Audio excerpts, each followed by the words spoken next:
A long time ago, in the village of Achi, there was a princess named Ego who was the first daughter of King Cheta. Unlike her three younger sisters, Ego was unmarried because of her body size. She was not getting any suitors because she was extremely fat. Some villagers began to sing songs to mock her behind her back, and the issue of her weight was always on the lips of gossips. Some of them would say, I heard that they tie three wrappers so it can go round her waist. Others would say, did you hear that she finished one whole goat in a day? King Cheta and his wife were troubled about their daughter's weight. Several times, they tried to set up arranged marriages for her, but nobody was interested. Ego, on the other hand, had given up on herself because she was so addicted to food that she could not imagine becoming slim in her lifetime. And she believed marriage would probably not be an option for her because any man that agreed to marry her would be doing it for her status and not because he loved her. And Ego had always desired to be loved by whoever she married. Although she was generally unhappy with her life, she was able to find a bit of happiness from dancing. The princess was a fantastic dancer. Oftentimes, she would hide in her hut and begin to dance to the beats she made from her mouth. Whenever there were festivals, Ego would look for a lonely spot close enough to hear the music and dance to her heart's content. She was always hiding because she did not want anyone to mock her. Well, it was the end of another successful year, and it was time for the annual festival between the four neighboring villages. And as usual, everyone was vibrating with excitement. Some people could not wait to showcase their best dresses. Some polished their dancing steps and practiced endlessly with their musical instruments, while others could not wait to enjoy the variety of meals that would be served on that day. Ego, on the other hand, was only interested in finding a lonely spot that would give her the freedom to express her dancing steps. Finally, she found a spot where she could hear the drums and flutes clearly. Then she began to dance with a wide grin on her face. However, she soon noticed the sound of a drum becoming louder and louder, but she ignored it because she was engrossed in her dancing. Suddenly, the festival music stopped, but the sound of the drum continued. She immediately turned her back and saw a man playing the drum with a huge smile on his face. The man stopped playing and asked, why did you stop dancing? Ego immediately began running, and the man followed her. But because she was too heavy to run fast, he caught up with her. Leave me alone, she said, panting. Go and look for your comedic relief somewhere else. The man looked at her kindly, wondering why she thought she was a joke to him. I got lost trying to get to the market square, and I was trying to find my way when I saw you dancing over there. So I decided to support you with my drums, he said. Ego took a better look at the color of his attire and realized that he wasn't from her community. She thanked the man for drumming for her, then directed him to the market square. But the man insisted that he would rather continue to play for her, and without Ego's approval, he began to drum again, urging her to dance. When Ego saw that he was not going to give up, she began making small hip movements to the tune of his beat. After all, what did she have to lose? He was a stranger who she would never meet again, and she had the opportunity to dance like she always wanted. After a long while, Ego stopped dancing. "Thank you, Mr. Drummer. I really enjoyed myself," she said to him. "My name is Arinze, not Mr. Drummer," he answered. Ego told him her name, then said she had to return home. But Arinze pleaded with her to come back the next day, and Ego agreed. On her way home, she thought about the man, wondering why he was so nice to her, and even wanted to spend more time with her. "Of course he's not attracted to me," she thought to herself. To Ego's understanding, it was unusual for such a handsome man to like her. All night, she couldn't stop thinking about him, but she tried her best to not get too excited. In the evening of the following day, Ego set out to meet her new friend Arinze. When Arinze set his eyes on her, he was so excited, and Ego was excited to see him too. They talked for a long time and got to know each other, and afterwards, he drummed for Ego to dance. Days turned into weeks, and they kept on meeting each other at their spots, and to both of them, it was always the best time of their day.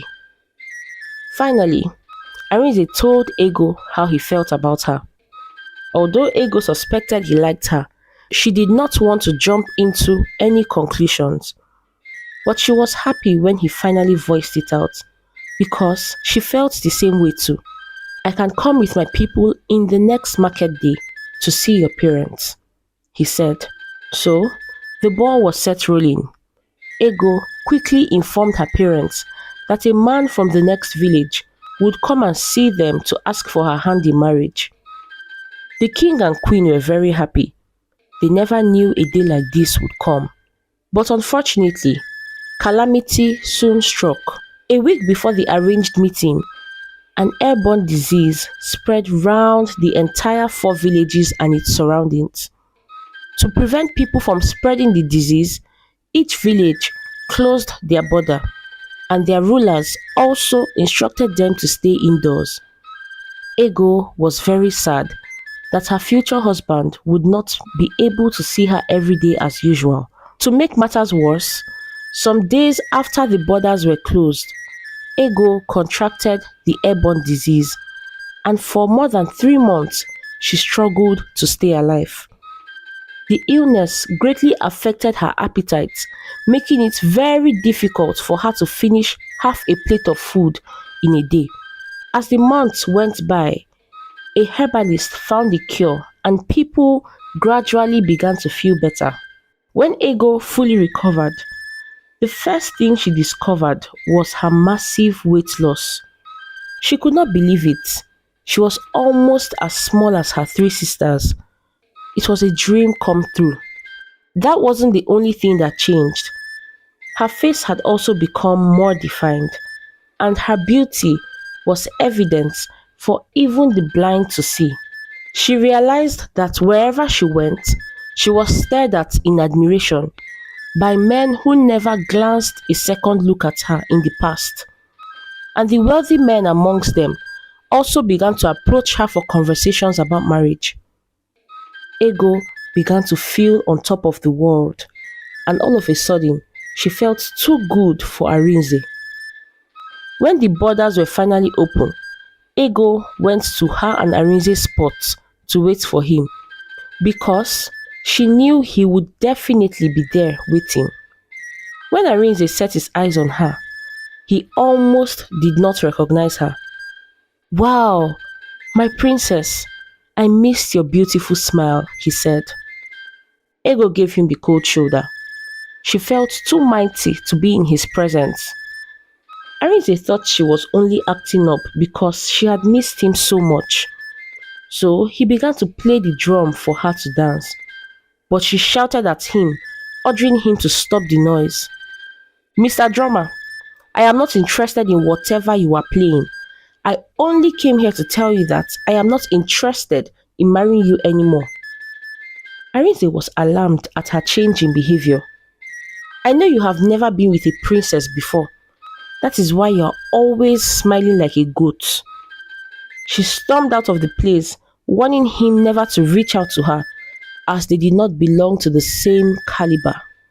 Weeks passed and Arinze kept sending messengers to Ego so she could have a change of heart, but she ignored all of them. Instead, she was entertaining the long line of men who were interested in marrying her. One day, she came up with an idea. Ego decided to host a wrestling competition for the eligible bachelors in the village, and anyone who emerged the winner would be crowned as her suitor. The competition was set, and it went beyond the borders of her village. A lot of men signed up to win the heart of Ego, the first daughter of the great King Cheta. The king even invited royalties and affluent people for the event. Ego decided to stay indoors for the next 4 months to receive the best beauty treatment to wow her suitors. But she failed to recognize that it was the illness that made her slimmer. Her old eating habits remained the same. So while Ego was indoors, she kept eating her large portions, and day by day, the weight began to pile on again. When the 4 months had elapsed, Ego had returned to her previous size. She was disappointed in herself and tried her best to cancel the event, but her father refused. I'm sure you will find a suitor regardless of your present situation, he said to her. On the day of the event, warriors, farmers, traders, and many eligible bachelors made their way to the village square, preparing to win the heart of Ego. But when Ego was called out to greet her visitors, the men stared at her in shock. She wasn't what they had bargained for, and one by one, they began to walk away, making their way home. Ego had never been so embarrassed. When she was about to leave the place in shame, her eyes caught a familiar figure. It was Arinze. But it wasn't the Arinze she was familiar with. He was dressed like royalty, very different from the basic material he wore to their meetings. They looked at each other for a while, and a voice soon interrupted their gaze. My prince, your father is ready to leave now. Just like Ego, Arinze was royalty. His father was the king of one of the 4 villages, but because of his love for music, he would usually disguise to play with everyone during the festivities because he did not want to be treated specially by the other villages. As Ego watched Arinze turn his back and begin to walk away, she realized that she had lost a good man who loved her regardless. It is such a pity because she never got the opportunity to find love again. And eventually, she had to settle to be the 10th wife of an old chief. The moral lesson of this story is that you should never neglect those who were there for you when you were at your worst. Because this type of people are getting quite rare these days. And if you treat them unfairly, you might never get the opportunity to be in their lives anymore. Thank you for watching this story today. Please comment on what you learned, and do not forget to like and share with your loved ones. Till next time. Bye.